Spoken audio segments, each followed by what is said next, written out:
सभी बच्चों को नमस्ते। कैसे हैं भाई सभी लोग? सॉरी भाई, थोड़ा लेट हो गया आज। सभी को नमस्ते। ऑडियो वीडियो क्लियर है बच्चों? Aditi, Raghav, audio video clear है भाई? लक्ष्य, अनुभव, एमडी, आदित्य, अदिति, विशाल, सभी को नमस्ते, गुड इवनिंग। चलिए, ऑडियो वीडियो क्लियर है बच्चों? तो होपफुली आप लोगों ने इधर इलेक्ट्रो के सीट को निपटा लिया होगा अपने लेवल पे जितना निपटाना है। और डीपीपी मैंने एक डीपीपी और आपकी अपलोड करूंगा मैं कंडक्टर से रिलेटेड, ठीक है? तो इलेक्ट्रो की एक और डीपीपी अपलोड कर दूंगा मैं।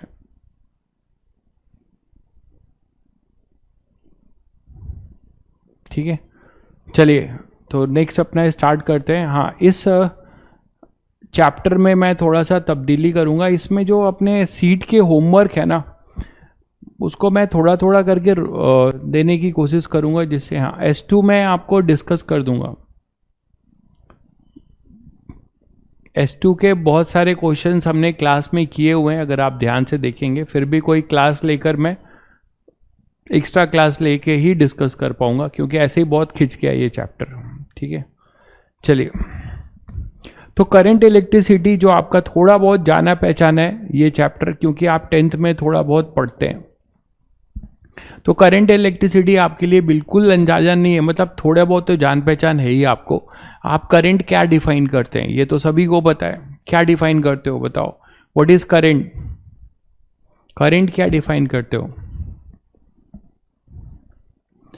आर्यन भाई आप कर सकते हैं ज्वाइन, ठीक है? कहीं कहीं जरूरत पड़ सकती है इलेक्ट्रो की, बट आप ज्वाइन कर सकते हैं।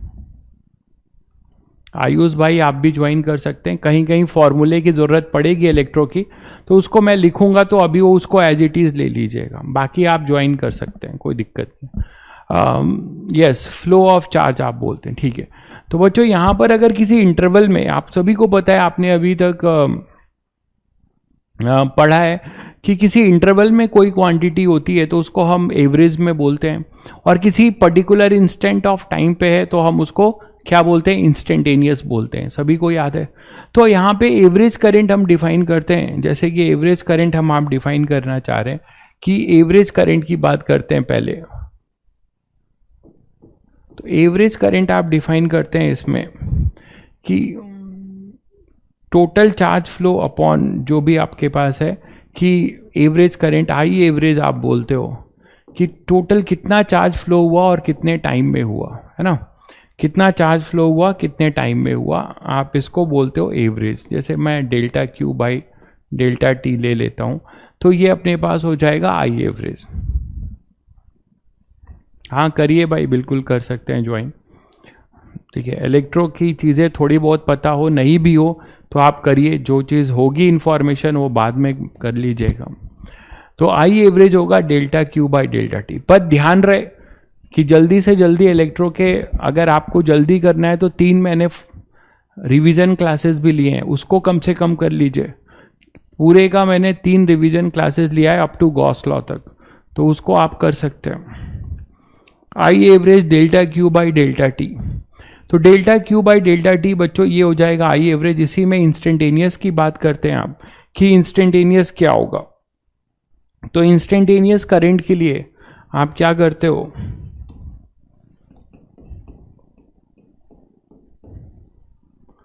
आप डेल्टा टी को बहुत छोटा करते हो, ये तो सबको पता होगा। आपने इसको काइनेमेटिक्स में भी पढ़ा है, जैसे डेल्टा वी बाई में delta t average acceleration, delta s by में डेल्टा टी एवरेज वेलोसिटी, उसमें limit delta t tends to 0 करते थे, तो d s by d t. उसी तरीके से यहाँ पर भी इंस्टेंटेनियस की अगर बात कर रहे हैं तो आई इंस्टेंटेनियस अपने पास जो होने वाला है वो हो जाएगा limit delta t tends to 0 इस डेल्टा क्यू बाई में डेल्टा टी, जो क्या बन जाता है फाइनली डी क्यू बाई में डी टी, है ना? और इसी को आप बोलते हो rate of flow of charge per second. तो रेट ऑफ, तो यहां लिख दे रहा हूं, दैट इज इंस्टेंटेनियस आप डिफाइन करते हो rate of flow of charge per unit time.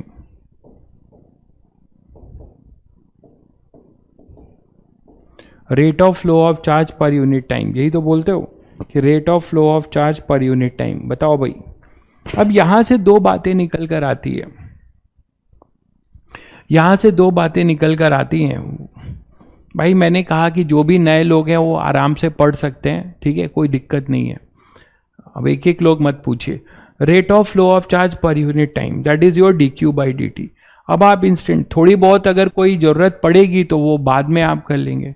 Gravitation भाई इसके बाद नहीं होगा, ग्रेविटेशन जो है आपका अब लास्ट में ही होगा, 12th खत्म होने के बाद ग्रेविटेशन होगा, उसी बहाने आपका इलेक्ट्रो फिर से रिवाइज हो जाएगा। Rate of flow of charge per unit time, that is your D q by d T. इसको आप इंटरप्रेट कैसे कर पा रहे हो बच्चों? इसको आप इंटरप्रेट कैसे कर पा रहे हो? मतलब आप फाइनली आई इक्वल टू बता रहे हैं D q by d T. तो आप यहां से दो चीजें सोच सकते हैं कि अगर आपको I as a function of time दिया जाए तो आप इसको ऐसे भी तो लिख सकते हो, I D T D Q. जैसे मान लो 0 से कर रहे हैं या टी आई से टी एफ, तो ये 0 से क्यू टोटल और ये 0 से टी, ऐसे बोल सकते हो। तो आप यहां से आई एवरेज को भाई एवरेज करंट बोलेंगे, और क्या बोलेंगे? I average, I instantaneous is basically current किसी टाइम पे, आई एवरेज को हम एवरेज करंट ही बोलेंगे। और एवरेज करंट के लिए यार कौन है यार ये गोविंद यार, ये सब मत पूछा करो कि कब कौन सा क्या होगा, सब कुछ होगा अपने टाइम पर होगा, मुझे पता है। आपको पढ़ना है पढ़िए, नहीं तो यहां से तुरंत निकल लीजिए। कैपेसिटर कब होगा, क्या होगा, भाई मुझे पढ़ाना है, मुझे पता है कि मुझे कब क्या पढ़ाना है, ठीक है। तो आप ये सब बकवास मत करिए, आप भाग जाइए यहां से। 0 से टी आई डी टी और यहां से 0 से, दिमाग खराब होता है, अभी चैप्टर शुरू नहीं हुआ, ये कब होगा वो कब होगा। अरे तुम्हें इससे क्या करना है यार, कब क्या होगा, सब होगा और नवंबर तक आपका कोर्स खत्म हो जाएगा, ठीक है। कब क्या होगा कैसे होगा वो मेरे ऊपर छोड़ो ना, तुम्हें जो करना है वो कर लो भाई गोविंद। अभी एक टेस्ट दिए हो जेईई मेंस के, मुझे नहीं लगता आपके कर्मों से कि देखकर कि आपके नंबर कुछ आए होंगे, क्योंकि आप जिस तरीके से कमेंट कर रहे हो कब क्या होगा। जो पढ़ने वाले लोग हैं वो इस पे नहीं परेशान होते कि कब क्या होगा, वो इस पे केवल परेशान होते हैं कि उनका जो हो रहा है वो ठीक से हो रहा है कि नहीं। यहां पर अगर I as a function of t है तो बच्चों यहां से आप दो चीज इंटरप्रेट कर पा रहे हो कि ये चीज आपको बता रही है कि अगर हमारा आई वर्सेस, जेईई मेंस पे ऐसे क्वेश्चंस बनते हैं, आए भी हैं, कि करंट वर्सेस टाइम का अगर ग्राफ हो, अगर ये करंट वर्सेस टाइम का ग्राफ होगा, करंट वर्सेस टाइम का ग्राफ होगा, तो इस कैसा भी ग्राफ हो सकता है। मान लीजिए करंट वर्सेस ग्राफ कोई भी टाइम का ऐसा है, कैसा भी ग्राफ है, ठीक है, उसका जो स्लोप होगा, है ना, करंट वर्सेस टाइम का ग्राफ है, मान लीजिए मैं कैसे भी बना दो, ये है।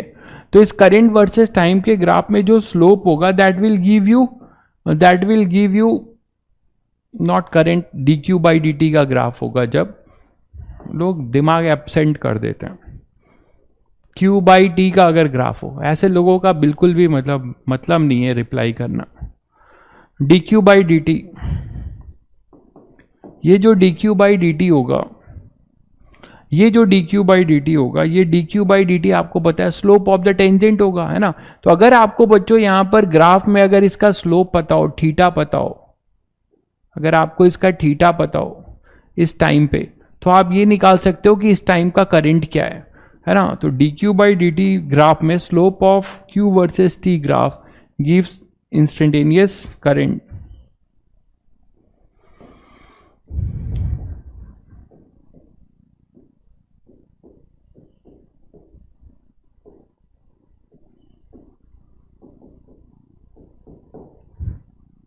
तो जिस टाइम पे आपने स्लोप ड्रॉ किया है ना, जिस टाइम पे आपने टेंजेंट ड्रॉ किया है, उस टाइम का उस टेंजेंट का जो स्लोप होगा उस टाइम का आपको क्या दे देगा, करंट दे देगा,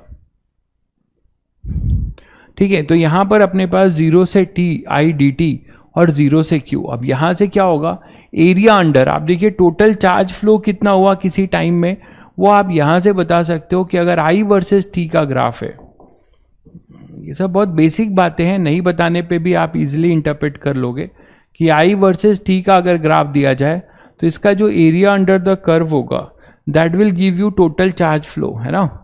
एरिया अंडर द कर्व होगा, मैंने 0 से लिया है तो मैं ग्राफ 0 से बनाए दे रहा हूं, बट कहीं से भी हो सकता है। तो ये जो एरिया अंडर द कर्व है,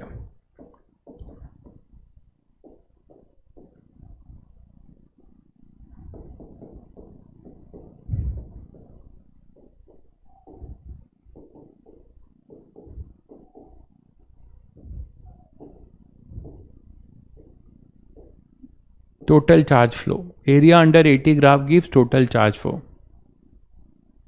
क्लियर है। अब यहां के बाद आइए बात करते हैं कि करंट की। तो करंट तो एक स्केलर क्वांटिटी है, ये आप सुनते ही आए हो, है ना, कि current is a scalar quantity, ampere उसकी एसआई यूनिट होती है।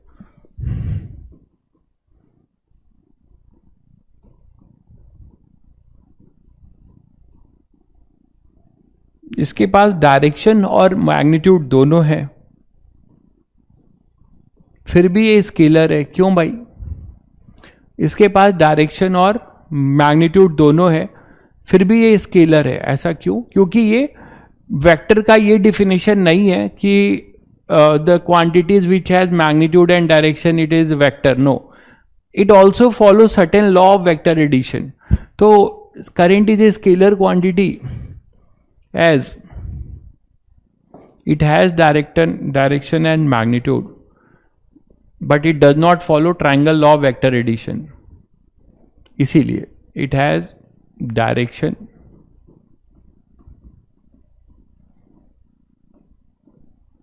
as well as magnitude, but it does not follow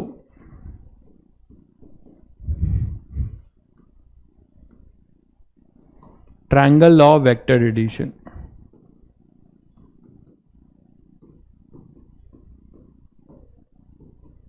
इसीलिए ये वेक्टर नहीं है, इसके पास डायरेक्शन, ये सब आपको 11th में ही पढ़ा दिया गया होगा, ठीक है। 11th में ही वेक्टर में सबने बता दिया होगा, ठीक है।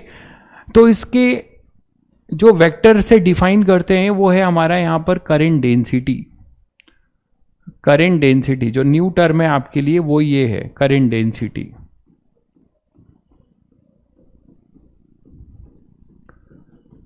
तो करंट डेंसिटी जो अपनी है वो एक वेक्टर क्वांटिटी है, ठीक है। ये अपनी एक वेक्टर क्वांटिटी है। ये क्या है? ये एक वेक्टर क्वांटिटी है, इट है, ठीक है। और ये डिफाइन कैसे होता है? J से डिफाइन करते हैं। J is equal to I upon A. J is equal to I upon A. This is your current density, current per unit area, ठीक है। Current per unit area, current per unit area, that is your current density, ठीक है। इसको हम J से generally define करते हैं, जिसमें कि A के बारे में ध्यान रखना है, it is area perpendicular to current flow. ये नॉर्मल एरिया नहीं है, ये वो एरिया है जो कि परपेंडिकुलर टू करंट फ्लो है, ये ध्यान रखिएगा। मतलब अगर कोई ये क्रॉस सेक्शनल एरिया है, यहां से कोई करंट फ्लो हो रहा है, तो ये एरिया हमेशा इस करंट के क्या होगा? परपेंडिकुलर होगा, ठीक है, परपेंडिकुलर होगा, ये ध्यान रखिएगा। करंट के हमेशा क्या होगा? ये परपेंडिकुलर होगा। अब आप बोलोगे सर ये वेक्टर क्वांटिटी है J, तो इसकी डायरेक्शन क्या है? हाँ, फ्लक्स की तरह, बिल्कुल। इसकी डायरेक्शन क्या है? तो डायरेक्शन बच्चों जो करंट का है नहीं, जो एरिया का डायरेक्शन होगा वही जो है करंट J का डायरेक्शन होगा, है ना। जो एरिया का डायरेक्शन होगा वही अपना J का डायरेक्शन होगा। ये सभी को क्लियर है? तो यहां पे अगर आपका एरिया वेक्टर जो है देखेंगे आप, तो एरिया वेक्टर आपका इधर ही होगा, ए कैप, एरिया वेक्टर इधर ही होगा, ठीक है। तो J जो होगा, J हमेशा जो है करंट फ्लो की डायरेक्शन में हम J को लेते हैं, है ना। करंट फ्लो की डायरेक्शन में हम हमेशा J को लेते हैं। तो करंट फ्लो की डायरेक्शन में J है। एरिया वेक्टर सभी को पता है, जस्ट लाइक फ्लक्स ही है, बिल्कुल। लेकिन इसमें एक बात का ध्यान रहना पड़ेगा कि अगर मान लो अपना एरिया ठीक है। अब करंट डेंसिटी से भी अगर आप इसको और थोड़ा सा देखें तो इसको वेक्टर फॉर्म में देखें तो आई की जो वैल्यू है बच्चों वो होती है J dot A. J dot A आई की वैल्यू होती है जे डॉट ए। अगर आप कैलकुलस फॉर्म में देखेंगे तो अगर आपको यूज करना पड़े तो जे डॉट डी ए ऐसे कर सकते हैं, ठीक है। जे डॉट डी ए अगर कैलकुलस फॉर्म इसका यूज करना पड़े, कहीं वेरिएबल हो जाए तो आपको J dot D A use करना पड़ेगा। ये सभी को क्लियर है?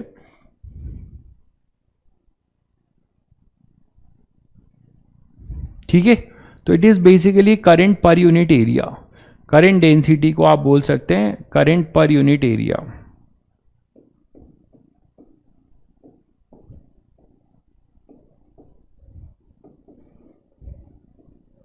इसकी यूनिट हो जाएगी एम्पियर पर मीटर स्क्वायर, है ना। इसकी यूनिट हो जाएगी एम्पियर पर मीटर स्क्वायर। तो इसकी यूनिट हो जाएगी एम्पियर पर मीटर स्क्वायर, है ना। इसको आप ए बाई एम स्क्वायर बोल सकते हैं। Ampere per metre square current की यूनिट जैसे होती है। तो यहाँ से आप ये बोल सकते हैं और ये फॉर्मूला आप यूज़ कर सकते हैं कहीं आगे जब ये वेरिएबल होगा तो जे डॉट डी ए। अच्छा, एक बात आप यहाँ से देख पा रहे हैं कि इसके मैग्नीट्यूड को अगर मान लीजिए जे और ए कांस्टेंट है तो जे ए कॉस थीटा, इससे आप ये समझ पा रहे हैं कि what is this a cos theta. This a cos theta is basically जो आपने फ्लक्स में भी पढ़ा था कि effective component of area which is perpendicular to current flow, है ना। Effective component of area which is perpendicular to current flow. क्योंकि जरूरी नहीं है कि ए हमेशा ही पूरा परपेंडिकुलर होगा, तो आपको इसका कंपोनेंट लेना होगा। और वो कौन सा कंपोनेंट होगा? ये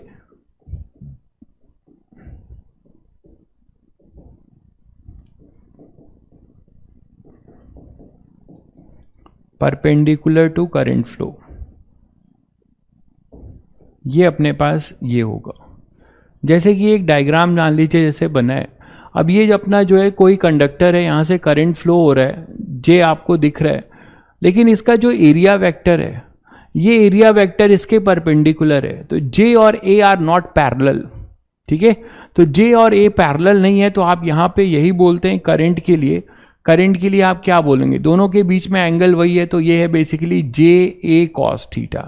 तो अभी अभी मैंने आपको क्लियर किया कि ये A cos theta is basically what, A का आप क्या लीजिए कंपोनेंट, तो ये थीटा है वर्टिकल से, तो ये जो कंपोनेंट आपको मिल रहा है ये है ए कॉस थीटा, ये है अपना ए कॉस थीटा। ये सभी को क्लियर हो रहा है? तो जो कि perpendicular to I, current flow की डायरेक्शन में परपेंडिकुलर है, ठीक है। तो ये हो जाएगा अपना जे। तो कभी भी ये सिचुएशन आए तो आपको जब करंट डेंसिटी लिखना हो, है ना, तो जे, जैसे आप जे लिखना चाह रहे हैं तो वो होगा आई अपॉन ए, नहीं होगा यहाँ पर ए कॉस थीटा होगा, ठीक है। तो आप उसका कंपोनेंट ले लेंगे।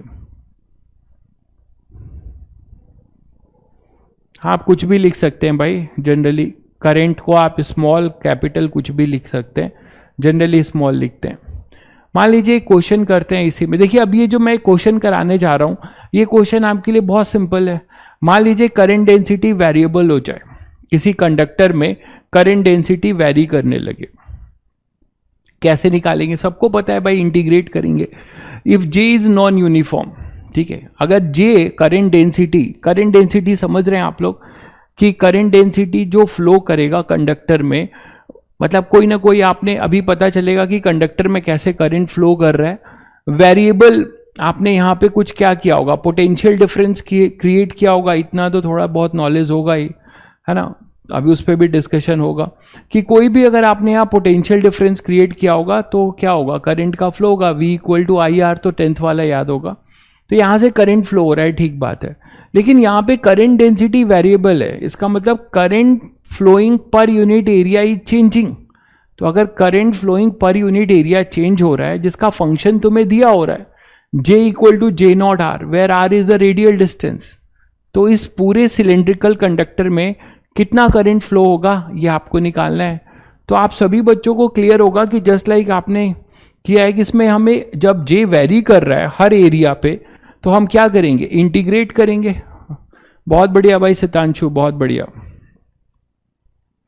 तो यहां पर आप r डिस्टेंस पे जाके, यहां पे r डिस्टेंस पे जाके एक dr थिकनेस का रिंग कट करोगे, इसमें तो सभी को क्लियर हो रहा है, और ये मानोगे कि जो करंट डेंसिटी r पर है, जो करंट डेंसिटी r पर है वही current density r plus dr पर है। इतनी समझाने की अब बात नहीं है। तो आप बोल सकते हो कि इस dr थिकनेस के लिए हमारी करंट डेंसिटी कांस्टेंट होगी, और यहां से जो करंट डेंसिटी होगी वो होगा J एट R। बोलो, तो यहां से जो करंट फ्लो हो रहा होगा I, मान लीजिए यहां पे कुछ करंट फ्लो हो रहा होगा DI, ठीक है, तो DI is the current flow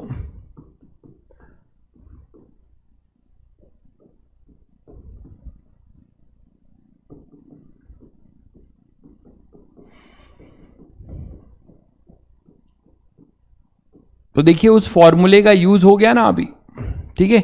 अब आप J डॉट DA करते हैं, J डॉट DA, तो इसमें आप देखिए कि जो DA होगा, एरिया वेक्टर भी इधर ही है, तो DI आप क्या लिखेंगे, वो लिखेंगे J at R into DA, है ना, दोनों पैरेलल हैं। एरिया वेक्टर जो रिंग आपने कट किया है, हमेशा ध्यान रखिए कि हमेशा जो करंट डेंसिटी है वो करंट की फ्लो के अलोंग लेते हैं, करंट डेंसिटी हमेशा आप करंट के फ्लो के अलोंग लेते हैं, और एरिया वेक्टर भी इधर ही होगा, तो दोनों पैरेलल हो जाएंगे। तो J at R into DA, J at R आपको दिया हुआ है, तो J नॉट R, और DA लिखना आप कौन सी बड़ी बात है, वो 2 पाई R dr, रिंग का डिफरेंशियल, इसको आप इंटीग्रेट कर देंगे। टोटल लिमिट मान लीजिए आपको ये दे रखी हुई है, टोटल रेडियस इसका R है, तो ऐसे क्वेश्चन भी अब आप कर लेंगे। तो मैंने कहा ना आपको कि अप्रोच आपको एक बार पकड़ में आ जाए तो सब कुछ नया नहीं लगेगा कुछ भी। तो ये 0 से कैपिटल R, तो I हो जाएगा J not 2 pi R square dr, 0 से कैपिटल R, तो I आ जाएगा J not 2 pi R cube by 3। आप फंक्शन बनाना चाहोगे तो आप फंक्शन बना सकते हो, है ना। आप current as a function of R बनाना चाहते हो तो आप current as a function of R बना सकते हो, यहाँ पे स्मॉल r डाल के फंक्शन भी बना सकते हो और टोटल भी निकाल सकते हो। ये सभी को क्लियर है क्या, देख लीजिए एक बार।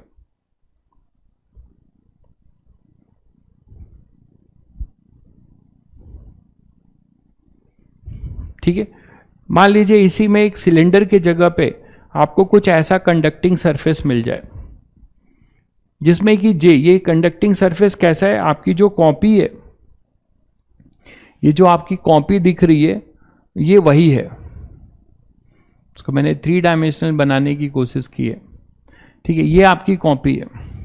अब इस कॉपी में जैसे मान लीजिए ये आपकी कॉपी है, ठीक है, ये आपकी कॉपी है, तो ये कॉपी में बच्चों एक क्यूबॉइड टाइप का है, दिख रहा है आपको।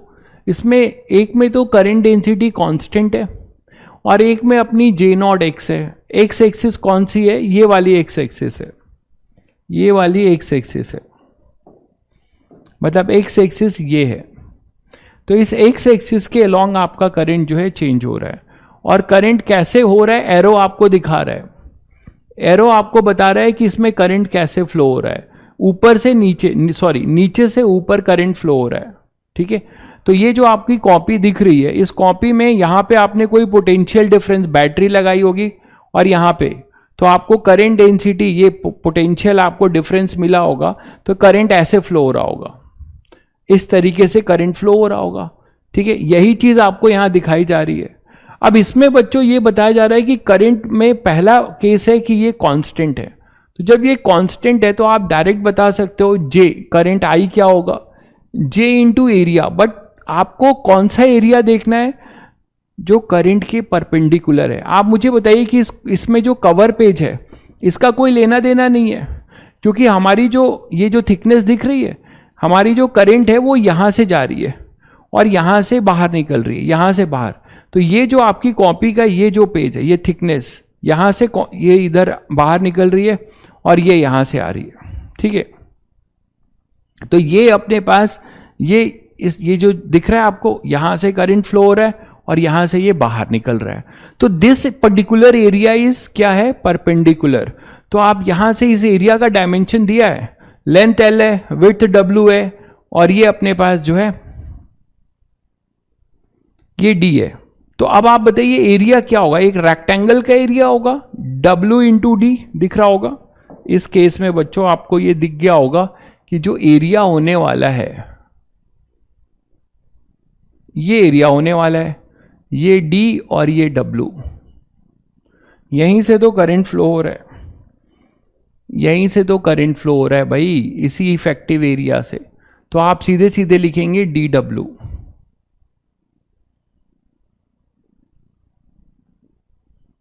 ये आपका हो जाएगा value I equal to J into DW। पहले ये क्लियर है? ठीक है, आइए अब आपसे बोला जा रहा है कि ये J0x हो जाए। तो जब ये J0x हो जाएगा तो एक प्रॉब्लम आएगी कि हर जगह पे करंट डेंसिटी आपकी चेंज हो रही है।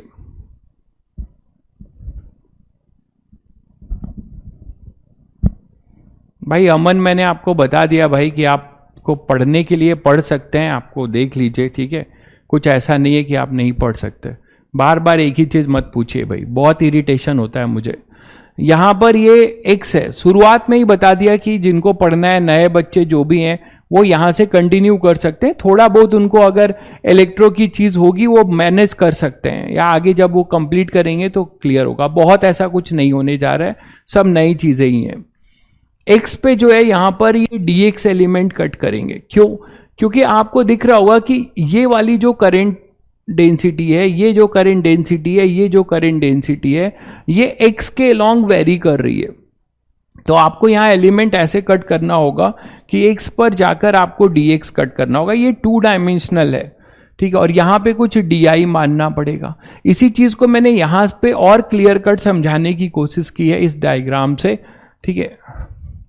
इस डायग्राम से आपको और समझाने की कोशिश की है कि यहां पर आपके पास मान लीजिए ये x है, इस x पे ये dx है। तो जब dx पे आओगे तो ये करंट डेंसिटी अपनी di है, यही चीज है 3 डायमेंशन में। ये चीज आपको यहां से दिख रहा होगा। तो अब आप बच्चों इसको इंटीग्रेट कर सकते हो। फायदा क्या होगा कि dx के लिए आप j को कांस्टेंट मानेंगे, है ना, कि जो करंट डेंसिटी x पर होगी, ये तो आप कई बार आप कर चुके हैं, जो करंट डेंसिटी x पर होगी वही current density x plus dx पे होगी। तो आइए करते हैं, di को क्या लिख सकते हैं, हम लिख सकते हैं current density at j at x into इसका एरिया। इसका एरिया क्या होगा बताओ? अब ये dx है और विड्थ कितना है? ये विड्थ अपना w है, दिख पा रहा है, ये w और इंटू dx का है, ये dx है और w। तो बहुत बच्चे क्या करते हैं कि एरिया सही से नहीं लिख पाते हैं। एरिया हमेशा वही लिखना है जो करंट के परपेंडिकुलर है। तो करंट के परपेंडिकुलर एरिया में आपको दिख रहा होगा कि ये अपने पास है कितना w और ये है अपने पास dx। तो dx इंटू w, तो w dx और करंट एट x आपको J0x दिया हुआ है, तो ये हो जाएगा J0 w ये x dx। इसकी लिमिट आप कहां से कहां ले जाएंगे? 0 से d। ये हो जाएगा 0 से d और ये 0 से टोटल करंट। तो आप देख रहे हैं कि करंट डेंसिटी भी चेंज हो रही है। तो आप कैसे लिख सकते हैं, है ना, वो आप चीज यहां से देख पा रहे हैं। I जो होगा J0 w d square by 2, ये आंसर हो जाएगा, ठीक है, J0 w d square by 2। Clear है भाई? चलिए, तो ये बच्चों मैंने आपको करंट और करंट डेंसिटी की बात करी। कुछ थ्योरेटिकल पॉइंट है जो आपको ध्यान रखना है। अब बात करते हैं moment of electron in an isolated conductor. कुछ मैंने पॉइंट्स नोट डाउन किए, ठीक है, इसमें टाइम लग जाता है लिखने में, ऐसे ही वो चैप्टर बहुत समय खाया है, ठीक है। तो थोड़ा सा चालाकी दिखाएंगे इसमें, जहाँ समय बचा सकते हैं वहाँ समय बचाएंगे। हालांकि मैं पहला क्लास था, थ्योरी थोड़ी है तो मैंने इसलिए ले लिया, पहले ही लिख लिया था। Moment of electron in an isolated conductor. अब बात करते हैं कि जो ये करंट या करंट डेंसिटी आया बच्चों, ये हमें पता है कि कंडक्टर के में जो फ्री इलेक्ट्रॉन है, ठीक है, कंडक्टर में जो फ्री इलेक्ट्रॉन्स है उनके मूव करने से आया है। सभी को पता है कि करंट का flow is responsible due to flow of electron. तो अगर आइसोलेटेड कंडक्टर है उसमें भी तो फ्री इलेक्ट्रॉन है, ठीक है, अगर आइसोलेटेड कंडक्टर है उसमें भी फ्री इलेक्ट्रॉन्स है, बट उसमें कभी भी हमें करंट नहीं मिलता। एक तार को ऐसे छू लो, एक आइसोलेटेड वायर है, तो उससे तो करंट आएगा नहीं, जबकि उसमें फ्री इलेक्ट्रॉन है। कोई भी कंडक्टर है उसमें फ्री इलेक्ट्रॉन्स हैं, but we are not getting any current. उसी की बात हो रही है कि इन मेटल्स क्या होता है, valence electrons are not attached with atoms but free to move in their lattice in random motion like gas molecules in a box. ये सभी बच्चों को पता है कि जो भी हमारे फ्री इलेक्ट्रॉन्स होते हैं वो अपने लैटिस में ऐसे ही जिगजैग मोशन करते हैं, जस्ट लाइक ब्रोनियन मोमेंट। तो वो जिगजैग मोशन करते हैं, ये सभी को पता है। गैस में एक बॉक्स में कुछ गैस भर दो तो गैस मॉलिक्यूल जो जिगजैग मोशन करते हैं, वैसे ही। ठीक है, free to move in their lattice. अब ना बोला जा रहा है कि in the absence of electric field, अगर आपने कोई उसमें इलेक्ट्रिक फील्ड नहीं लगाया है, उस कंडक्टर के क्रॉस कोई भी इलेक्ट्रिक फील्ड नहीं लगाया है, तो the electrons move randomly and electron collide with the ionic core of the lattice. तो ये जो रैंडम मूविंग इलेक्ट्रॉन्स हैं वो अपने लैटिस के जो आयनिक कोर हैं उससे वो कोलाइड करते हैं, ठीक है, और suffering a sudden change in the direction. और उनकी डायरेक्शन जो बता रहा हूं कि जिगजैग क्यों होते हैं, क्योंकि वो अपने लैटिस के अंदर जो आयनिक कोर है उनका, उससे वो कोलाइड करके अपने डायरेक्शंस को बार बार चेंज करते हैं। ठीक है, net flow of charge across the cross sectional area is assume to be zero for an isolated conductor. ये इंपॉर्टेंट पॉइंट है कि क्यों हमें करंट नहीं मिलता। इसका आंसर आपको थर्ड पॉइंट बताता है कि जो हमारा आइसोलेटेड कंडक्टर है उस कंडक्टर में हमारे पास क्या होता है भाई, आयनिक कोर का मतलब हुआ कि जो एटम्स है, भाई अनुज भाई कैसी बातें कर रहे हो यार, इतना नहीं पता आपको कि जो अपने पास हर एक एटम होगा उसका जो बाहर में जो इलेक्ट्रॉन्स मूव कर रहे हैं वहां से जब उसको निकाल लोगे तो वहां पॉजिटिव चार्ज आएगा। भाई आपने इतना तो पढ़ा होगा कि कोई भी अपने पास ये है, जैसे मान लो ये न्यूक्लियस ही है इसका और यहां से इलेक्ट्रॉन है, इसको यहां से हटाते हो तो ये अपने पास ये हट जाएगा, जैसे आयोनाइजेशन एनर्जी बोलते हो। ठीक है, तो यहां से आउटर सेल से जब इसको हटाओगे, वही चीज वो बता रहा है। क्लियर है सभी को? एटम का आउटर सरफेस, बिल्कुल सही कह रहे हैं। तो यहां पर अपने पास जो है क्या हो जाएगा कि net flow of charge across the cross sectional area हम मानते हैं कि वो जीरो है। क्या मतलब हुआ कि कुछ इलेक्ट्रॉन्स, इतने ज्यादा इलेक्ट्रॉन्स है फ्री इलेक्ट्रॉन्स, इस चीज को और समझ सकते हैं आप कि इतने ज्यादा फ्री इलेक्ट्रॉन्स हैं कि उनका जो जिगजैग मोशन हो रहा है उससे हमें नेट फ्लो नहीं मिल रहा है।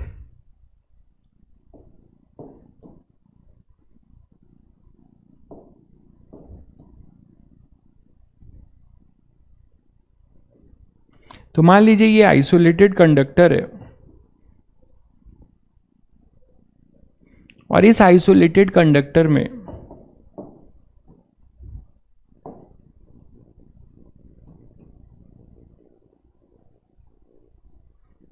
कोई भी इलेक्ट्रॉन है, मैं एक ले रहा हूं, ऐसे बहुत सारे हैं, तो इसका जो मोशन होगा मान लो ऐसे मूव करेगा, फिर कुछ ऐसा मूव करेगा, फिर ऐसा मूव करेगा, है ना, तो जिगजैग मोशन करेगा। तो ऐसे बहुत सारे, सभी का जो डायरेक्शन होगा, कहीं पे भी अगर आप कोई क्रॉस सेक्शनल एरिया लेंगे, कोई भी इसमें क्रॉस सेक्शनल एरिया लेंगे कोई भी, तो जितने इलेक्ट्रॉन्स आपको इधर जाते हुए दिखाई देंगे उतने ही इलेक्ट्रॉन्स आपको इधर जाते हुए दिखाएगी। मैंने एक का पाथ दिखाया है, ऐसे बहुत सारे होंगे जो जिगजैग मोशन क्रिएट कर रहे होंगे। ठीक है, तो कोई भी क्रॉस सेक्शनल एरिया में जितने इलेक्ट्रॉन्स इधर होगा उतने ही इलेक्ट्रॉन्स इधर जा रहे होंगे। भाई सभी को ऑडियो वीडियो क्लियर है? एक बार कंफर्म कर दीजिए, एक बार सब लोग बता दीजिए क्या ऑडियो वीडियो क्लियर है बच्चों, जल्दी से बता दीजिए। तो यहां पे कोई भी एक मोशन हो रहा है इलेक्ट्रॉन का, आप देख रहे हैं फ्री इलेक्ट्रॉन्स जो है वो जिगजैग मोशन करेंगे, और हम ये बोलेंगे कि किसी पर्टिकुलर क्रॉस सेक्शनल एरिया से नेट फ्लो जीरो होगा, जितना इधर जा रहे होंगे उतना इधर आ रहे होंगे।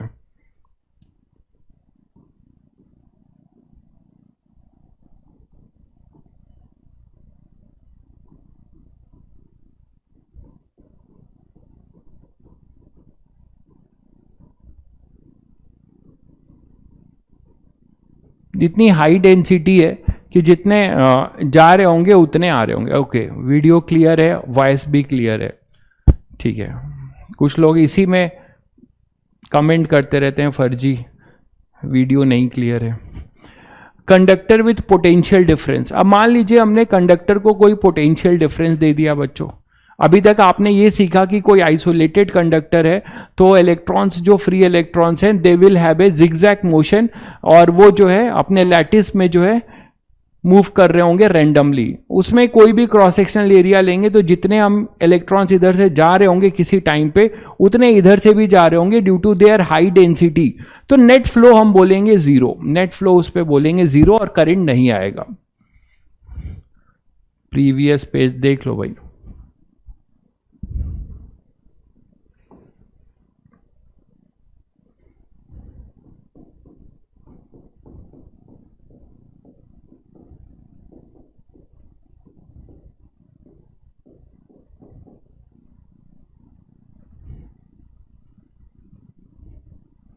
भाई नोट्स अगर नहीं बना पा रहे हैं तो रफली जो है आप जो है रफ के साथ यूज करिए, मैंने कहा हुआ है, ठीक है। जब आपको स्लाइड भेजी जाती है आप रिवाइज करते हैं तो आप प्रॉपर नोट्स बना सकते हैं।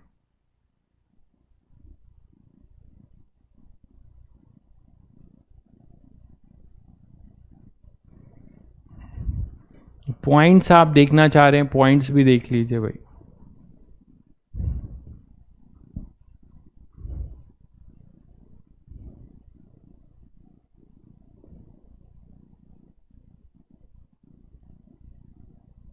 भाई कंडक्टर के लेंथ से क्या करना है भाई आयुष जी? कंडक्टर के लेंथ से क्या करना है? क्या लेंथ से करंट डिसाइड होता है क्या? कंडक्टर का लेंथ अगर इनफाइनाइट हो जाएगा तो उससे क्या हो जाएगा?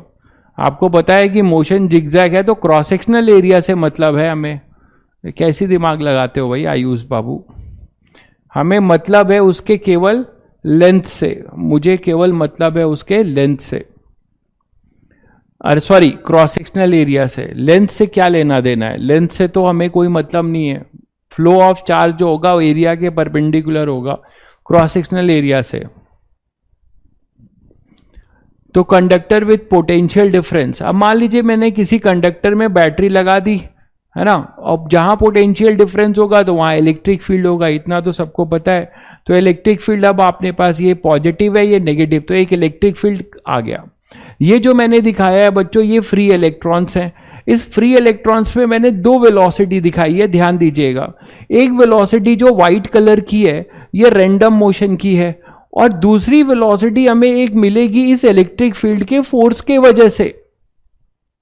इस इलेक्ट्रिक फील्ड ने यहां पे सभी इलेक्ट्रॉन्स पे अपोजिट डायरेक्शन में एक फोर्स लगाया होगा क्यू ई का या ई इंटू ई का, और उसको डिवाइडेड बाई एम करेंगे तो हमें एक्सेलरेशन मिलेगा और वहीं से हमें ड्रिफ्ट वेलोसिटी मिलेगी। तो मैंने जो ये वीडी लिखा है this is basically drift velocity, ठीक है। तो हम यहां कॉन्सेप्ट पढ़ने जाएंगे, ड्रिफ्ट वेलोसिटी का कॉन्सेप्ट सीखेंगे और भी बहुत सारी बातें सीखेंगे।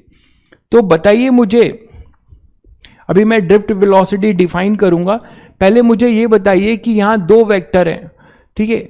एक हमारे पास जैसे कि इलेक्ट्रिक फील्ड है और ये रैंडम मोशन से जा रहे थे, और यहां पे एक इलेक्ट्रिक फील्ड के वजह से भी एक फोर्स आया जिससे एक एक्सेलरेशन आया, और इस एक्सेलरेशन की वजह से एक वेलोसिटी आई, और एक वेलोसिटी हमारे पास इनिशियली पहले से थी, ठीक है, जब हमारा इलेक्ट्रिक फील्ड नहीं एग्जिस्ट करता था।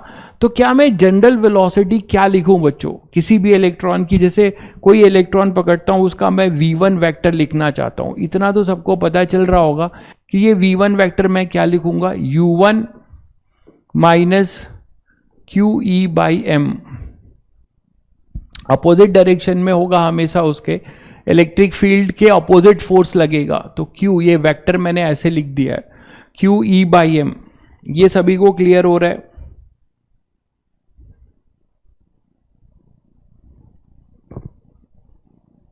हालांकि वेक्टर अगर मैं लिखूंगा तो प्लस लिखूंगा, तो मैं यहां पर वेक्टर अगर हटा दूं तो actually Q E into T ऐसे भी लिख सकता हूं एक्सेलरेशन को। एक्सेलरेशन यहां कांस्टेंट है, यहां माइनस लगा दिया है, ये सभी को क्लियर है। एक्सेलरेशन एक तरीके से क्या होगा, minus q e by m. ठीक है, ये सभी को क्लियर हो रहा है? वही चीज यहां पे लिखा हुआ है, आप चाहो तो इसको लिख सकते हो, ऐसा कुछ नहीं है। ठीक है, तो क्यू ई, इससे ये पता चल रहा है कि जो एक्सेलरेशन होगा सभी का वो इलेक्ट्रिक फील्ड के अपोजिट होगा, इलेक्ट्रिक फील्ड के अपोजिट होगा। ठीक है, U1 क्या है अभी पता चलेगा। U1 जो है, जब इलेक्ट्रिक फील्ड नहीं थी, यहां पे t को 0 करिए तो इलेक्ट्रिक फील्ड नहीं थी, तो U1, U2, U3 ये कौन सी वेलोसिटी है? ये वाली है। जैसे ये U1 है, मान लीजिए ये U2 है, ये वो वेलोसिटी है जब इलेक्ट्रिक फील्ड नहीं थी। ड्यू टू थर्मल टेम्परेचर जो भी उस कंडक्टर में रहा होगा, उस टेम्परेचर की वजह से रैंडम जिगजैग जो मोशन हो रहा था वो रैंडम वेलोसिटीज हैं, बिल्कुल वो है। तो यहां पे हम ऐसे लिख सकते हैं। ये सभी को क्लियर है क्या? पहले ये बताइए, ये सभी को क्लियर है क्या बच्चों? जल्दी बताइए। तो ये व्हाइट वाली बिल्कुल जितनी है वो सब रैंडम वेलोसिटीज हैं। इसी तरीके से मैं V2 लिख सकता हूं, U2, अभी मैं उसको यहां डिफाइन कर दूंगा, minus q e by m into t. इसको T1 लिखिए, इसको T2, सबके अपने इंडिपेंडेंट टाइम होंगे, कोलिजन टाइम है ना, T1 टाइम T2 टाइम, किसको कितना टाइम मिला। तो इसी तरीके से मैं यहां पे Vn लिखूं अगर, तो मैं लिखूंगा UN minus q e by m into TN। अगर मैं इन सभी को जोड़ देता हूं तो हमें क्या मिलेगा? देखो, V1 प्लस V2, मैं रिजल्टेंट नेट वेलोसिटी निकालना चाह रहा हूं Vn, इस कंडक्टर में जो नेट वेलोसिटी आएगी। तो नेट वेलोसिटी अगर हम निकालना चाहें, या Vd, यहां से हम Vd एक टर्म जो मैंने लिखा है उसको डिफाइन कर रहा हूं मैं, that is the average velocity. Vd को हम डिफाइन कर रहे हैं, Vd को हम डिफाइन कर रहे हैं, वो इन सभी का एवरेज है। एवरेज तो सभी बच्चों को पता है, वो जो है इन सभी का एवरेज है। एवरेज वेलोसिटी को हम ड्रिफ्ट वेलोसिटी बोल रहे हैं। ठीक है, average velocity is our drift velocity. तो एवरेज वेलोसिटी हमारे पास आ गई ये, इसी की वैल्यू अगर आप पुट करो तो हमारे पास एवरेज वेलोसिटी ये आई।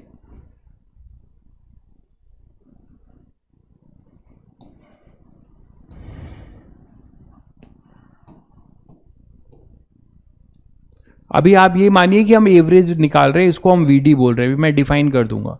इसको हम क्या लिख सकते हैं बच्चों? U1 है ना, प्लस इसमें जब करोगे तो U2 ये इधर आ जाएगा, UN अपॉन में N,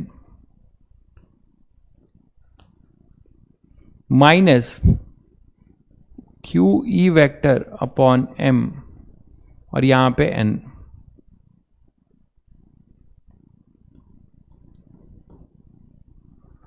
क्यू ई, अच्छा N यहां भी आएगा। ठीक है, बताइए, ये लिख सकते हो?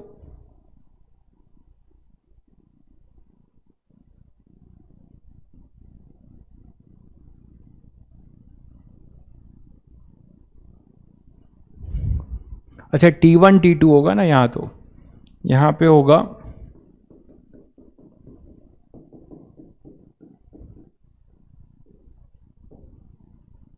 अब इसको समझते हैं ये आपको क्या बताना चाह रहे हैं।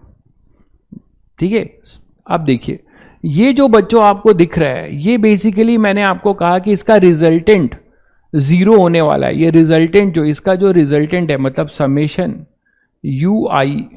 I is equal to 1 to N, ये आपको 0 मिलने वाला है। मैंने जो स्लाइड में लास्ट लाइन लिखी थी वही चीज है कि नेट, जो मैंने आपको समझाया भी था यहां पर, उसी को यूज कर रहा हूं। Net flow of charge across the cross sectional area is assume to be 0 for an isolated conductor. ठीक है, M क्या है भाई? M मास है। जब भी हम फोर्स को एक्सेलरेशन से, फोर्स को जब मास से डिवाइड करते हैं तभी एक्सेलरेशन आता है। मास ऑफ इलेक्ट्रॉन है। आप बहुत बड़ी चीज पूछ रहे हो, बहुत टैलेंटेड हो आप। ये QE फोर्स है और उसका एक्सेलरेशन मास M, तो काइनेमेटिक्स इक्वेशन यूज किया गया है, एक्सेलरेशन यहां यूनिफॉर्म है क्योंकि इलेक्ट्रिक फील्ड यूनिफॉर्म है। इसके बारे में थोड़ा समझिए, इसका क्या मतलब है। इसका मतलब है बच्चों कि ये जो total due to random motion जो वेलोसिटी है वो हमारी हमेशा क्या होगी, मतलब नेट जो होगी जिगजैग मोशन की वजह से वो जीरो हो जाएगी ड्यू टू थर्मल एनर्जी, है ना, ड्यू टू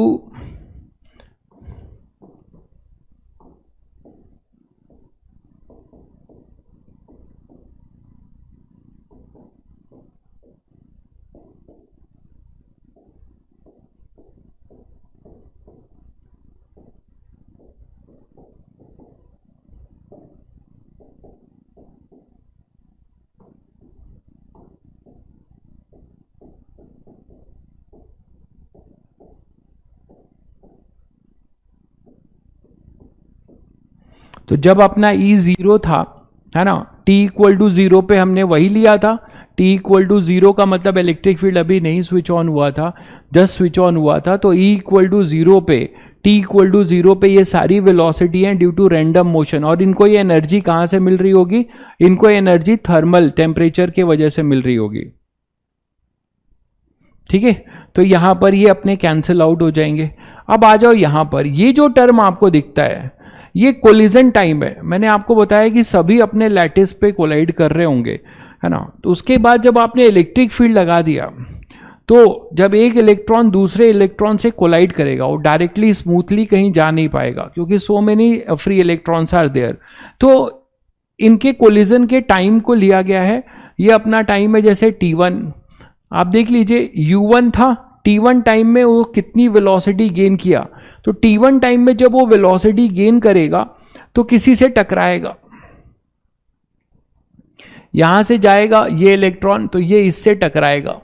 तो ये जो टाइम है t1 है, फिर किसी और का कोलिजन टाइम t2 है। तो t1 t2 t3 all are collision time, है ना। t1 t2 t3 ये सब क्या है, हर एक फ्री इलेक्ट्रॉन्स के मूवमेंट के कोलिजन टाइम है। तो इनका ये एक तरीके से एवरेज हो जाएगा। ठीक है, तो ये बेसिकली अपने पास क्या है कि t1 मैं यहां लिख दे रहा हूं, t2 tn collision time,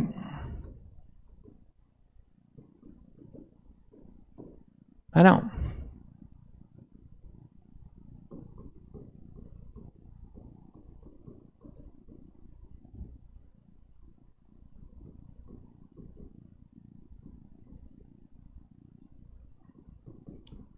with their ionic core.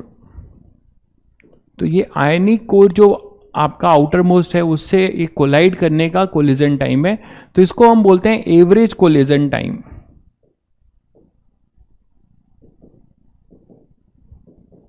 और इस एवरेज कोलिजन टाइम को बताया गया tau, that we call it relaxation time.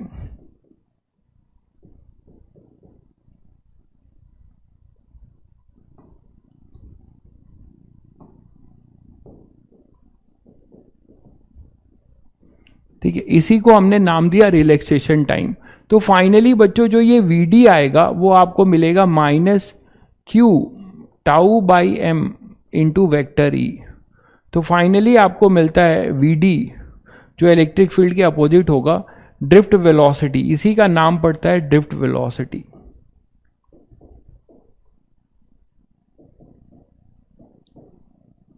यही अपना है ड्रिफ्ट वेलोसिटी। ठीक है, तो ये है अपना ड्रिफ्ट वेलोसिटी।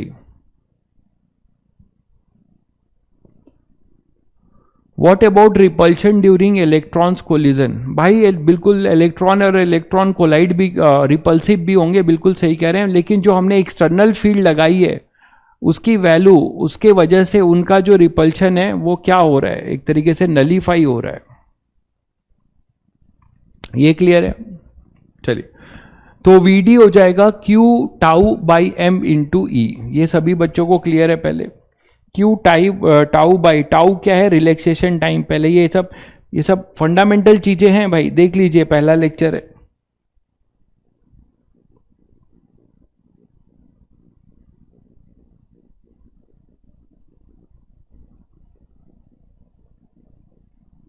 ये क्लियर है सभी को? चलिए, तो ये एवरेज वेलोसिटी है। ड्रिफ्ट वेलोसिटी आपकी क्या हो जाएगी, एक तरीके से मैंने आपको बता दिया कि एवरेज वेलोसिटी, हमने एवरेज ही निकाला है, ठीक है। तो this is basically average velocity है, और वहां से हमें ये मिला कि हम दो चीजों का एवरेज ले रहे हैं, दो चीजों का। एक तो हमारे पास रैंडम मोशन के वेलोसिटीज का एवरेज है जो 0 आ गया, और बाकी जो हमारे पास आया इस एक्सेलरेशन की वजह से जो वेलोसिटीज आई, तो उनके वजह से जो आया उसमें जो ये t1 t2 tn का एवरेज लिया और ये टाउ आया। तो this is your drift velocity. This is important formula, अभी तक का पहला फॉर्मूला यही है आपके लिए इंपॉर्टेंट, ठीक है। Q e by m tau या क्यू टाउ बाई एम।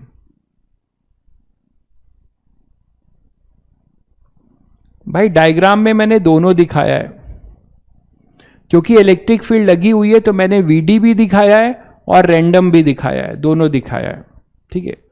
अब ये जो भी यहां से आपको दिख रहा है कि नेट वेलोसिटी ही वीडी है, नेट वेलोसिटी ही वीडी है, आप देख पा रहे हैं नेट वेलोसिटी वीडी है, क्योंकि ये सब अपने 0 हो जाएंगे, ठीक है, ये सब अपने 0 हो जाएंगे, इसलिए दिखाया गया। तो फाइनली ये वीडी से ही मूव करेगा। आइए अब इसका रिलेशन निकालते हैं, relation between current and drift velocity.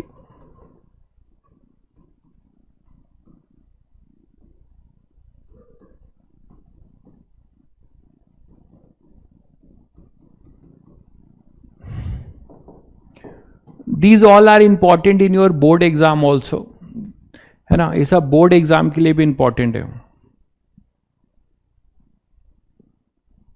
भाई क्या गिवन होगा क्वेश्चन में, वो सब आपसे जो पूछेगा वो गिवन, वो अननोन होगा, जो नहीं गिवन होगा बाकी सब गिवन होगा। इसमें क्या पूछ रहे हो आप? तो यहां पे मान लीजिए बच्चों कि हम ये मान के चल रहे हैं कि अब यहां से क्या हो रहा है, इलेक्ट्रॉन्स पास हो रहे हैं वीडी से। तो t इक्वल टू 0 पे मैंने यहां पे क्रॉस सेक्शनल एरिया लिया और देखा कि इतने इलेक्ट्रॉन्स पास हो रहे हैं, और t इक्वल टू t पे यही इलेक्ट्रॉन्स यहां से जा रहे हैं, ठीक है, यही electrons t equal to t पर भी जा रहे हैं। तो अब देखिए क्या हो रहा है कि मान लीजिए अभी सभी को पता है कि इनकी जो वेलोसिटी है ये vd है, vd से मूव करेंगे एवरेज वेलोसिटी से। तो 0 से t टाइम में इन्होंने कितना डिस्टेंस ट्रेवल किया, vdt, ठीक है, vdt। अब ये जो vdt है, तो यहां पर अपने पास जो vdt है और ये t इक्वल टू 0 से t है बच्चों। तो आप मुझे बताओ कि मैं एक पैरामीटर यहां डिफाइन करता हूं which is number of electrons per unit volume, number of electrons per unit volume, ध्यान दीजिएगा। तो आप मुझे बताओ बच्चों कि t इक्वल टू 0 से, यहां कोई ऑब्जर्वर खड़ा है, यहां कोई बंदा खड़ा है, तो वो क्या देखेगा कि 0 से लेके t टाइम में कितने चार्ज फ्लो हुए हैं। जैसे एवरेज करंट की बात करें तो 0 से t टाइम में बच्चों कितने चार्ज फ्लो हुए वो हम बता सकते हैं, कितने होंगे, n is number of electron पर यूनिट वॉल्यूम। और अगर what is the charge in this volume, volume ये लेंथ हो जाएगा vdt, cross sectional area a है। तो आप बताइए कि जो q लिख सकते हैं हम, क्या लिख सकते हैं, पहले तो वॉल्यूम लिख लीजिए, a इंटू vdt, ये हो जाएगा बच्चों वॉल्यूम, ये हो जाएगा वॉल्यूम, ध्यान दीजिएगा। इस वॉल्यूम को n से मल्टीप्लाई कर दें तो नंबर ऑफ इलेक्ट्रॉन पर यूनिट वॉल्यूम हो गया। अब हमें चार्ज चाहिए, ये नंबर ऑफ इलेक्ट्रॉन हो गया, एक इलेक्ट्रॉन का चार्ज है E, तो टोटल चार्ज हो जाएगा, उसको E से मल्टीप्लाई कर देंगे, है ना।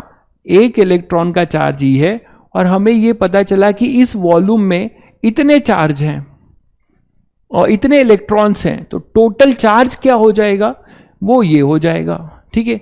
तो अब आप देख रहे हैं कि Q इज इक्वल टू हमें मिलता है NEA VDT, और इसी को अगर आप एवरेज की बात करें Q बाई T, तो आपको I एवरेज मिल जाएगा, वो कितना हो जाएगा NEA VD। तो आपको एक दूसरा इंपॉर्टेंट फॉर्मूला मिला NEA VD। तो this is the relation between current and drift velocity, this is the relation between current and drift velocity. तो I इज इक्वल टू बच्चों NEAVD, I is equal to NEAVD, ये अपने chapter का ये दूसरा formula है important. तो आप यहां से करंट और ड्रिफ्ट वेलोसिटी में रिलेशन निकाल सकते हो, जिसमें n के बारे में ध्यान रखना, number of electrons per unit volume है, number of electrons per unit volume है। नेक्स्ट अगर बात करें इसी पे कि हमारे पास अगर करंट डेंसिटी के साथ इसका रिलेशन अगर हम रखें, करंट डेंसिटी के साथ इसका रिलेशन क्या होगा, तो हमें दो रिजल्ट पता चल चुके हैं, I is equal to NEAVD, और अभी हमने देखा कि जो अपने पास VD था वो था E into E by M into tau, E tau by M into E। ये दो इंपॉर्टेंट रिजल्ट अभी हमने देखा था, है ना। अब इन्हीं दोनों इंपॉर्टेंट रिजल्ट से J की बात करते हैं, करंट डेंसिटी की, और एक हम बहुत इंपॉर्टेंट रिजल्ट ड्रॉ करेंगे। बच्चों यहां से आइए, I बाई ए को क्या लिख सकते हैं आप, यहां से आप I बाई ए को देख लीजिए क्या लिख सकते हैं, I बाई ए को आप क्या लिख सकते हैं बताइए, इससे I को आप लिख सकते हैं, I बाई ए को लिख सकते हैं NEVD, तो I बाई ए अपना J होता है, और NEVD को आप लिख सकते हैं E tau by M into capital E। तो आपको J और E में एक रिलेशन मिलता है, NE square tau by M, NE square tau by M into E। ये कांस्टेंट है किसी पर्टिकुलर कंडक्टर के लिए, ये चीज हमेशा कांस्टेंट है जो ब्रैकेट में लिखी है। Number of free electrons per unit volume, E is the charge, tau is the relaxation time constant, है ना, वो केवल टेम्परेचर पे डिपेंड करेगा, अभी मैं मेंशन करूंगा, और ये M है मास ऑफ इलेक्ट्रॉन। तो बच्चों यहां से एक नई चीज बोली जाती है कि ये कांस्टेंट है, तो आप इस कांस्टेंट को नाम देते हो सिग्मा इंटू ई, और वेक्टरली अगर आप बोलो तो J is equal to sigma e. बहुत पावरफुल रिजल्ट है ये अच्छे क्वेश्चंस के लिए। तो J इक्वल टू, आपने यहीं से, कुछ नया नहीं है, यहीं से इन दोनों से आपने डिराइव किया है इसको, J is equal to sigma e, J is equal to sigma e. और कोई बताएगा क्या कि आपने ओम्स लॉ पढ़ा होगा, है ना, V equal to I R, आपने ओम्स लॉ पढ़ा होगा, आप लोगों ने 10th में ओम्स लॉ पढ़ा होगा, V equal to I R पढ़ा है। तो बच्चों V equal to I R भी एक ओम्स लॉ है, J equal to sigma e भी ओम्स लॉ है। कैसे, और दोनों में क्या डिफरेंस है फिर, ठीक है, सिग्मा अपने पास है, इसका नाम पड़ता है कंडक्टिविटी। भाई यूनिट लिख लेना, ठीक है, ये सब मत करवाओ। अब आप कंडक्टिविटी की यूनिट आपसे पूछी जाएगी तो आप लिख सकते हो यहाँ पे, है ना, ampere per metre square, electric field की वोल्ट मीटर, ये सब आप कर लेंगे। तो ये कंडक्टिविटी है, मैं यहाँ यूनिट नहीं लिख रहा हूं, बताइए तो लिख भी दूं, ठीक है, पहले ये देख लीजिए।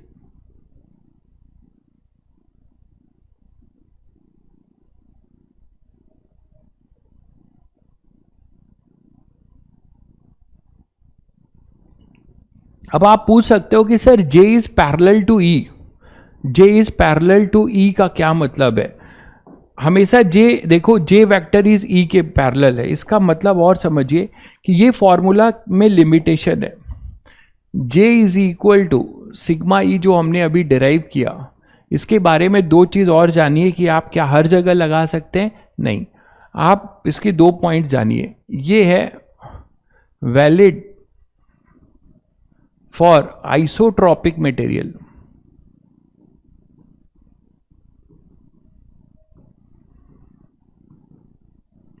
Isotropic material, and in isotropic material ही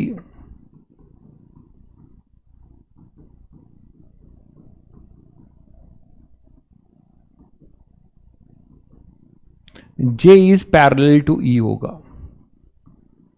जे जो है ई के पैरेलल होगा आइसोट्रॉपिक के लिए। बच्चों आइसोट्रॉपिक का मतलब होता है कि जिसका मटेरियल सेम हो, है ना। जैसे आपने थर्मो में भी पढ़ा था एन आइसोट्रॉपिक, जैसे आपने थर्मल एक्सपेंशन में पढ़ा था। आइसोट्रॉपिक का मतलब थ्रू आउट जो मीडियम है जिससे वो कंडक्टर बना है, जो कंडक्टिंग बॉडी, उसके अंदर जो मटेरियल आपने भरा है वो वही रहे।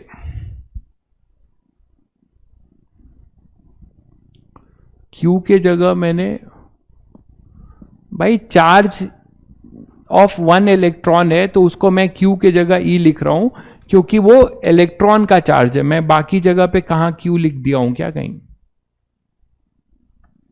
अच्छा यहां आपको कंफ्यूजन हो रहा है, एक काम करिए, रुकिए यहां आप ई लिख लीजिए भाई, क्योंकि चार्ज का मतलब तो बहुत क्यू जो होगा वो कितने टाइम्स भी हो सकता है, तो इसको ई करिए, आपको इसीलिए कंफ्यूजन हुआ होगा। This is charge of 1 electron ना, इलेक्ट्रॉन पे फोर्स लग रहा है ना, तो क्यू के जगह ई लिखिए तो बेटर अंडरस्टैंडिंग है। क्यू के जगह पे ई लिखिए, ऐसे अंडरस्टूड था, फिर भी आपको कंफ्यूजन हो रहा है तो आप यहां पे इलेक्ट्रॉन पे फोर्स लग रहा था, ठीक है। और तो कहीं नहीं है, देख लीजिए करेक्शन। आई थिंक क्लियर है सभी को। अब यहां पे लिख दे रहा हूं, इस क्यू के जगह पे मैं ई लिख देता हूं, आपको दिक्कत हो रही तो वो अंडरस्टूड था। खैर यहां पर कि चार्ज इलेक्ट्रॉन पे फोर्स लग रहा है तो वो इलेक्ट्रॉन का चार्ज है, फिर भी अब देख लीजिए, ठीक है।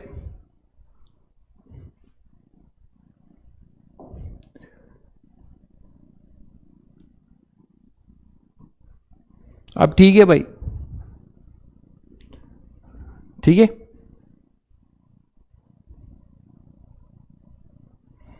आइए, तो ये अपने पास आइसोट्रॉपिक के लिए वैलिड होगा। और ये दूसरी इंपॉर्टेंट बात है बच्चों की, ये जो आपको फॉर्मूला है यहीं से ये आपको ओम्स लॉ की बात करेगा। ओम्स लॉ को दो फॉर्म में पढ़ेंगे, एक मैक्रोस्कोपिक और एक माइक्रोस्कोपिक।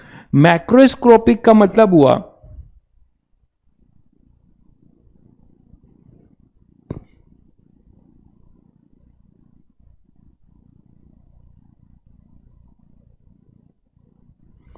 इसमें एक चीज और मैं लिखना चाहूंगा, है ना, इट इज ये एक्सप्रेशन जो है it is microscopic form of Ohm's law. ये बहुत इंपॉर्टेंट बात है। इसका क्या मतलब है? That is apply only at a point within the body,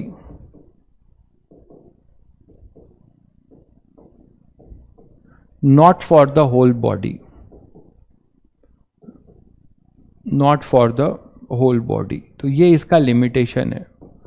तो ये भी ओम्स लॉ है, और ये कैसा है Ohm's law? Microscopic form of Ohm's law. तो ये चीज मैंने यहां एक्सप्लेन भी किया, यहां भी लिख दे रहा हूं। ये अपना क्या है? माइक्रोस्कोपिक फॉर्म है ऑफ ओम्स लॉ। तो ओम्स लॉ का ये माइक्रोस्कोपिक है। माइक्रोस्कोपिक का मतलब समझते हैं बच्चों?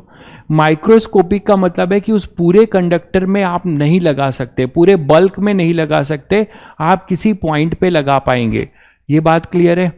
और माइक्रोस्कोपिक अगर मान लो ये, क्योंकि आगे आप सभी को पता है कि ये चीजें, जे अभी आपने देखा जे वेरी कर रहा था, मैंने अभी क्वेश्चंस कराए, तो जे जब वेरी करेगा तो आप V equal to I R नहीं लिख सकते ना, V equal to I R नहीं लिख सकते अगर जे वेरी करेगा। तो वही चीज है कि this is valid for microscopic, किसी पर्टिकुलर बल्क में किसी पर्टिकुलर पोजीशन या पॉइंट पे लगा सकते हैं, ठीक है। तो ये इसके रिगार्डिंग है। आइए देखते हैं कि फिर मैक्रोस्कोपिक क्या है जो आपने पढ़ा है। Macroscopic form of Ohm's law ये है जो आप क्लास 10th में पढ़ते हो कि पूरे कंडक्टर के लिए हम एक साथ लगा सकते हैं, पूरे कंडक्टर के लिए हम एक साथ लगा सकते हैं। मान लीजिए कंडक्टर था, इलेक्ट्रिक फील्ड अपनी प्लस से माइनस में ई है, तो पोटेंशियल डिफरेंस आ जाएगा ई इंटू एल। तो आप मुझे बताइए, ये फॉर्मूला आप यहां से बहुत V equal to I R आप निकाल सकते हैं यहां से, I is equal to n e a v d, अभी अभी आपने किया है। और I बाई ए आपने देखा वो J था, एन ई, वीडी को आपने क्या लिखा था अभी, वीडी को आपने ड्रिफ्ट वेलोसिटी क्या लिखा था, वो लिखा था आपने क्यू ई बाई एम लिखा था ना, तो e into e tau by m into e, यही था, ये वीडी था अपना। तो देखिए इसको आप जे लिख सकते थे, और यही अभी आपने लिखा था ना n e square tau by m into e, अभी अभी हमने डेराइव किया। अब आप जे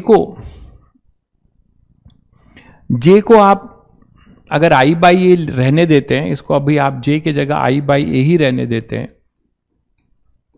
तो I by A equal to n e square tau by m, e को हम वी बाई एल लिख सकते हैं बच्चों, वी बाई एल लिख सकते हैं। V is the potential difference, जो आपने बैटरी लगाई होगी, यहां पे जो बैटरी लगाई होगी उसका पोटेंशियल है ये, V is the potential difference, ये जो बैटरी आपने लगाई है यही तो पोटेंशियल डिफरेंस V है इस कंडक्टर के क्रॉस, ठीक है। तो ये अपने पास V है, तो V बाई एल लिख सकते हैं क्योंकि यूनिफॉर्म है, तो जब यूनिफॉर्म है V equal to e into l है ना, तो वही पोटेंशियल डिफरेंस E को V बाई एल लिख दिया। अब यहां से देखिए आपको जो कांस्टेंट, इसको आपने सिग्मा बोला था, n e square tau by m को आपने सिग्मा बोला था, तो I is equal to sigma, V को आप क्या लिख सकते हैं, इस V को क्या लिख सकते हैं, V को लिख सकते हैं L by A m upon n e square tau into I. अब बच्चों यहां पर जो टर्म आपको दिखता है ये टर्म है m upon n e square tau को आपने अभी सिग्मा बोला था कंडक्टिविटी, ये इसी का रेसिप्रोकल है, मतलब उल्टा है, n e square tau by m को आपने सिग्मा बोला था, इसी का जो रेसिप्रोकल होगा 1 बाई सिग्मा, ये हो जाएगा m upon n e square tau, और ये बच्चों इसी को हम रो कहते हैं, resistivity, this is your resistivity. तो ये अपना रजिस्टिविटी है, ये अपना रेसिप्रोकल ऑफ कंडक्टिविटी, ये तो याद आ रहा होगा, पढ़ा होगा आप लोगों ने 10th में, reciprocal of conductivity is resistivity, बिल्कुल। तो ये रजिस्टिविटी है।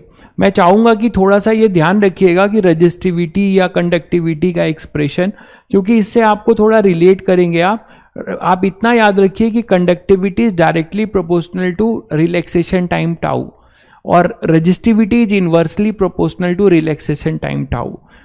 टाउ सभी को पता है, कोलिजन के बीच का जो टाइम इंटरवल है, एवरेज टाइम ऑफ कोलिजन। तो यहां पे आप इसको रो लिख देंगे, तो देखिए आपका जाना पहचाना फॉर्मूला रो एल बाई ए आई, और इस रो एल बाई ए को आप आर लिखते हो, है ना, और यहीं से आपका वो ओम्स लॉ प्रूव होता है, V equal to I R, ठीक है।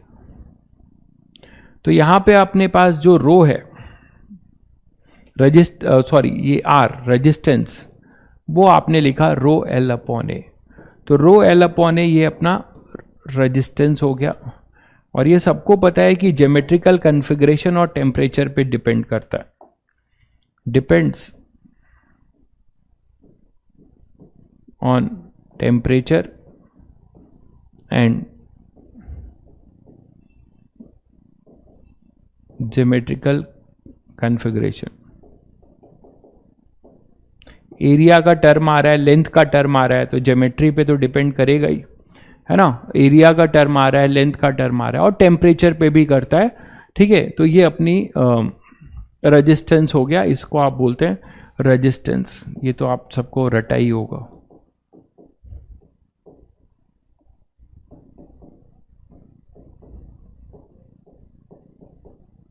Resistance of the conductor.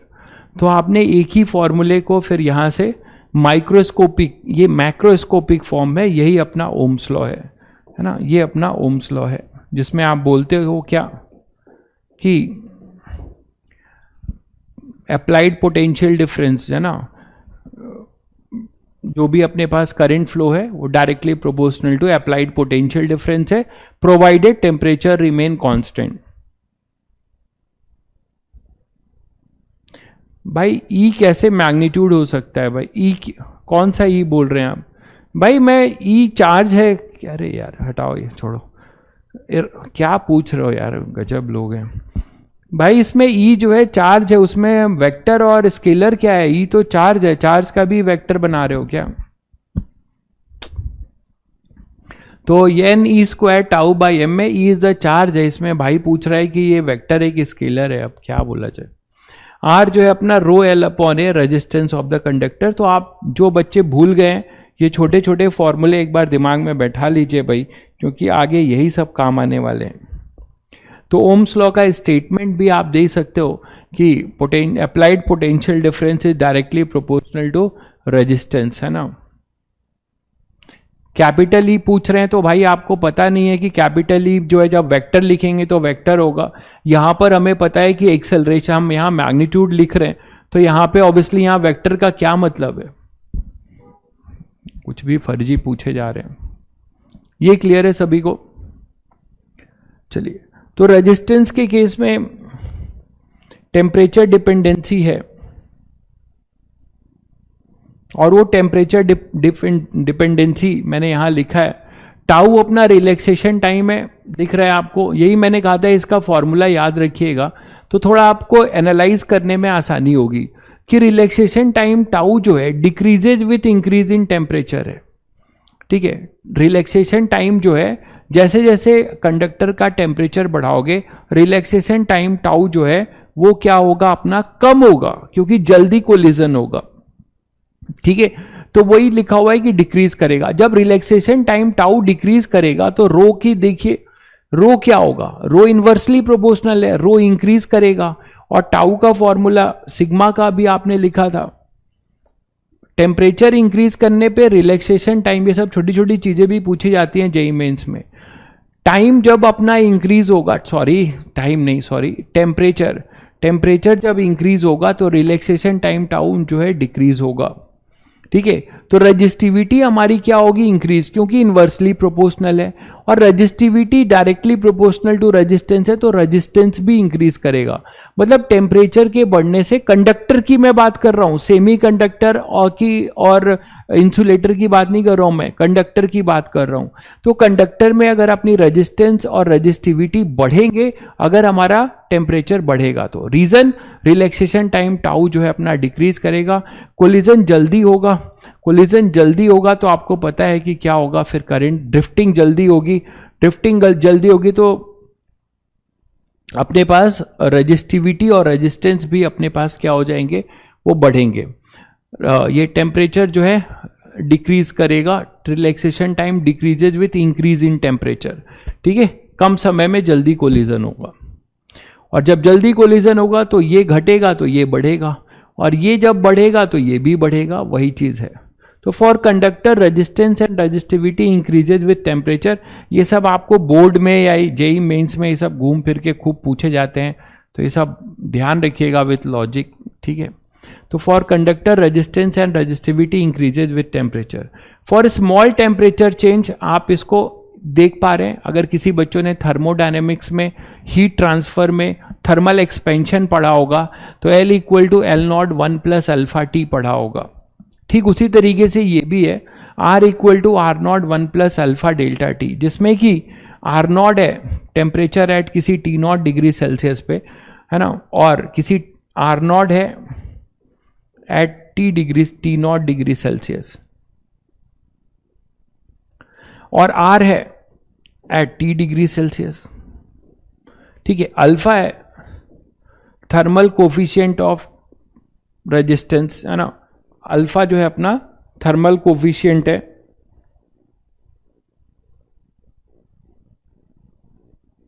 तो ये फॉर्मूला एज इट इज वैसे ही है जैसे आपने पढ़ा है, but this is linear only for small temperature change, है ना, ये तो सभी ने पढ़ा है। तो this is valid only, linear होगा केवल स्मॉल टेम्परेचर के लिए।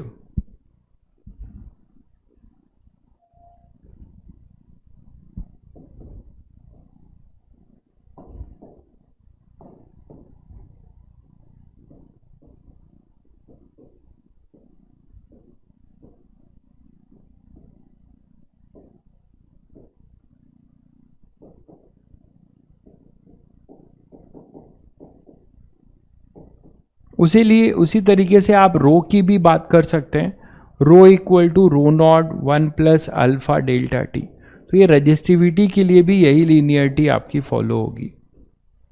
तो this is also true for resistivity also. Clear है? तो coefficient of thermal expansion of resistance हो गया, ये हो गया, तो ये अपने पास है। बाकी वेरिएशन की बात करते हैं कि रेजिस्टेंस को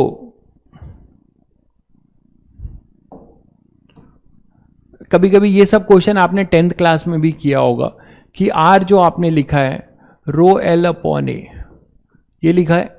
अब इसमें मान लीजिए आप लेंथ को अगर आप क्या करते हैं, चेंज करते हैं, तो आप सभी को पता है कि क्या होगा। मान लीजिए आपने एक कंडक्टर लिया, ठीक है, और ये एल लेंथ का है,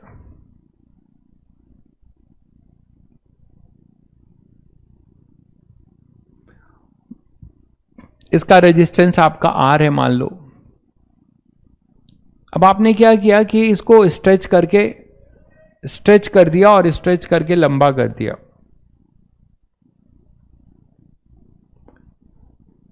ठीक है, एल से कुछ आपने इसको मान लो ये क्या किया, कुछ के टाइम्स ऑफ के एल कर दिया। तो के एल कर दिया तो बहुत बच्चे जो इसमें, ये सब आपने 10th में किया होगा, जेई मेंस में काफ़ी पूछा जाता है ये सब। अब रेशियो बताना है इस रेजिस्टेंस R1, या इसको आप R1 ले सकते हो, है ना, इसको L1 ले लो, बेटर है, आप इसको L2 ले लो। तो ये सब आपके लिए बड़ी चीज़ नहीं है।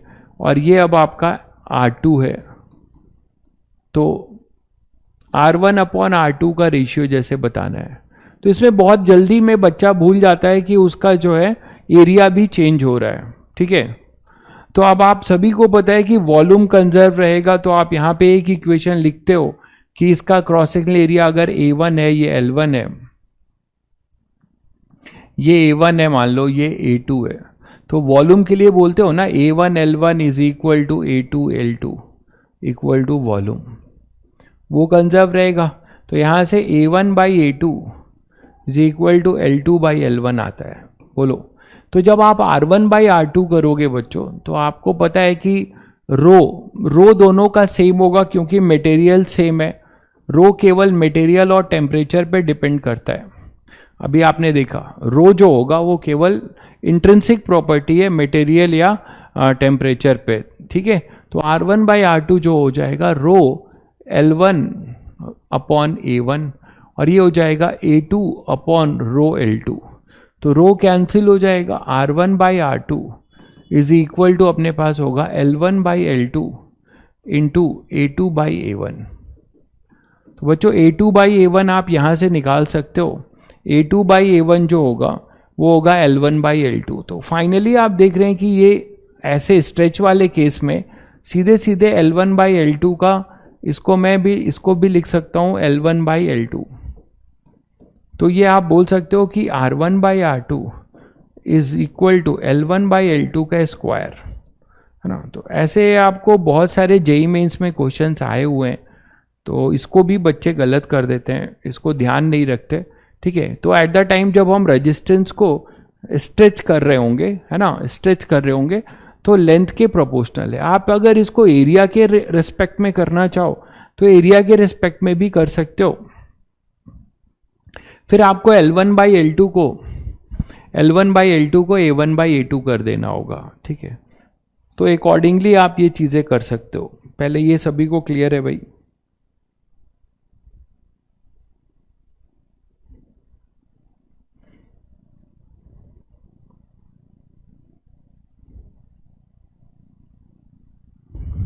तो आज के लिए इतना ही बच्चों। ठीक है, कल कंटिन्यू करते हैं। ठीक है, तो आज ये जो फंडामेंटल बातें हैं इसको एक बार जरूर पढ़ के आइएगा, आगे ये सब यूज़ होगा। आज बहुत फंडामेंटल लेक्चर था, लेकिन इसका यूज़ पूरे लेक्चर में होगा, तो एक बार इसको पढ़ के आइएगा। ठीक है, और आज का जो डेरिवेशन है ये आपके board exam point of view से भी बहुत इंपॉर्टेंट है। Board exam point of view से भी आपको ये डेरिवेशंस इंपॉर्टेंट है। यहाँ सब कुछ कराया जाएगा, बट आपको देखना है कि कौन सा डेरिवेशन बोर्ड के लिए, कौन सा नहीं है। तो ये आप खुद अपने बोर्ड की बुक या अपने टीचर से आप देख सकते हो।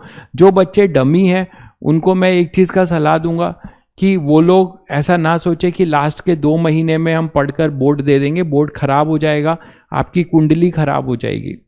तो मैं आपको यही सलाह दूंगा कि बोर्ड के सैंपल पेपर, बोर्ड के जितने भी आपके पास मटेरियल है उसको अभी से इकट्ठा कर लीजिए। और सबसे अच्छा तरीका है कि बोर्ड में के 5 साल के क्वेश्चंस को देख लीजिए, आपको सब पता चल जाएगा कि कौन सा डेरिवेशन बोर्ड में है, कौन सा नहीं। यहाँ सब कुछ कराया जाएगा, ये मैं रोज रोज बोल नहीं पाऊंगा कि ये बोर्ड के लिए, बोर्ड की, क्योंकि इसमें मैं बोल सकता था, लेकिन कुछ इतने कलाकार लोग हैं कि वो बोलते हैं कि ये तो बोर्ड का टीचर है, बोर्ड को पढ़ा रहा है। तो ये सब चीज़ें जो है मतलब बड़ी अजीब सी हैं। तो इसीलिए आपको ये देखना है कि कौन सा बोर्ड का है, क्या है। ये सब फंडामेंटल चीज़ें हैं, ये सब बोर्ड की ही हैं। ठीक है, बोर्ड में डेरिवेशंस हैं इन सब का, आप बुक से देख सकते हैं, आपको पता चल जाएगा। ठीक है, चलिए फिर मिलते हैं।